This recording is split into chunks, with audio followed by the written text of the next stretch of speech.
வாங்க சிம்பிளான ஆனியன் பொடி ஊத்தாப்பம் தக்காளி சட்னி எப்படி ரெடி பண்ணுறேன்னு பார்க்க போகலாமா?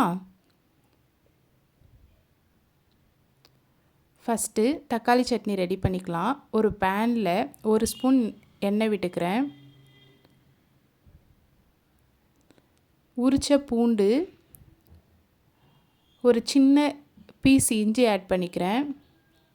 அது கூடயே ஒரு வெங்காயம் ஆட் பண்ணிக்கிறேன். மீடியம் சைஸ் வெங்காயம் ஆட் பண்ணிக்கிறேன். 2 பச்சை மிளகாய் ஆட் பண்ணிக்கிறேன். எல்லாத்தையும் நல்லா வதக்கி எடுத்துக்கிறேன்.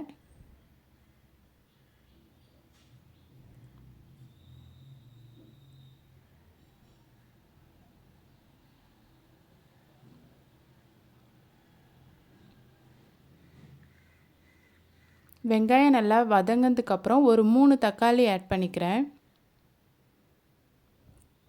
இப்போ எல்லாத்தையும் மிக்ஸ் பண்ணி நல்லா வதக்கி எடுத்துக்கிறேன்.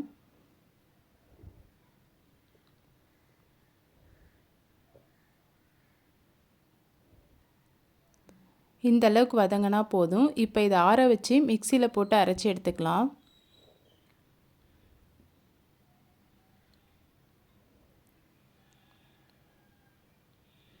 இப்போது இந்த சட்னிக்கு தேவையான அளவுக்கு கல் உப்பு ஆட் பண்ணிக்கிறேன்.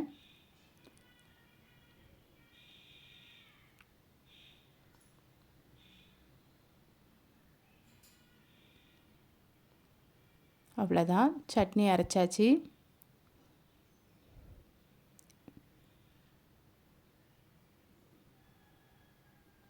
இப்போது இதுக்கு ஒரு தாளிப்பு கொடுத்துக்கலாம்.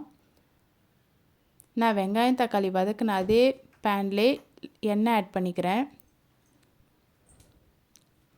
எண்ணெய் ஆட் பண்ணிட்டு கடுகு, பெருங்காயத்தூள் ஆட் பண்ணிக்கிறேன். நல்லா பொரிஞ்சதுக்கப்புறம் சட்னியில் ஆட் பண்ணிக்கிறேன்.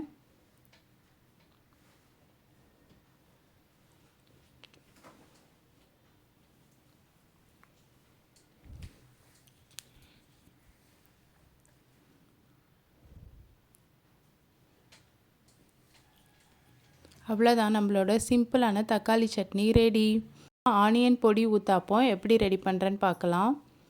நான் தோசை மாவை நல்லா குட்டி குட்டி சைஸ்க்காக ஊற்றிக்கிறேன். ஏன்னா நான் லஞ்ச் பாக்ஸ்க்கு வைக்கிறதுனால சின்ன சின்ன சைஸாக ஊற்றிக்கிறேன். நம்மளுக்கு தேவையான அளவுக்கு நம்ம ஊற்றிக்கலாம்.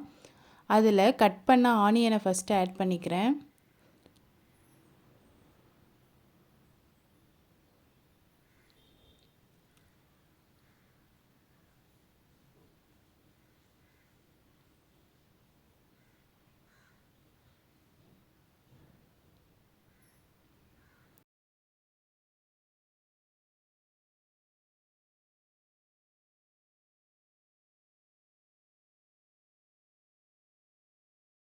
இட்லி பொடியை அது மேலேயே தூவி விட்டுக்கிறேன். நம்மளுக்கு எந்த அளவுக்கு தேவையோ அந்த அளவுக்கு தூவி விட்டுக்கிறேன்.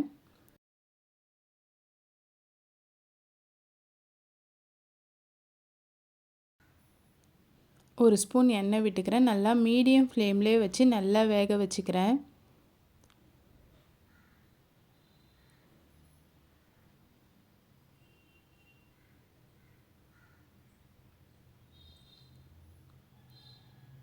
இப்போ திருப்பி போட்டுக்கலாம்.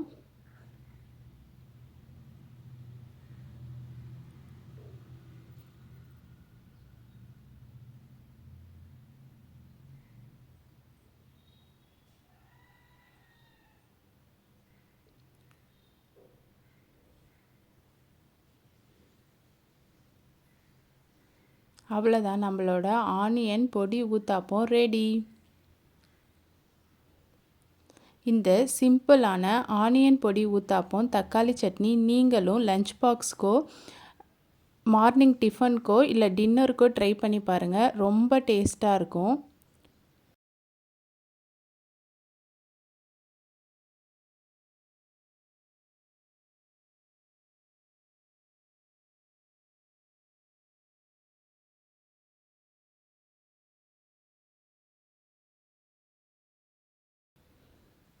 என்னோடய ரெசிபீஸ் எல்லாம் உங்களுக்கு பிடிச்சிருந்தா என் சேனலை ஃபாலோ பண்ணிக்கோங்க, லைக் பண்ணுங்கள், ஷேர் பண்ணுங்கள், சப்ஸ்கிரைப் பண்ணிக்கோங்க. நெக்ஸ்ட் வீடியோவில் பார்க்கலாமா? பாய்.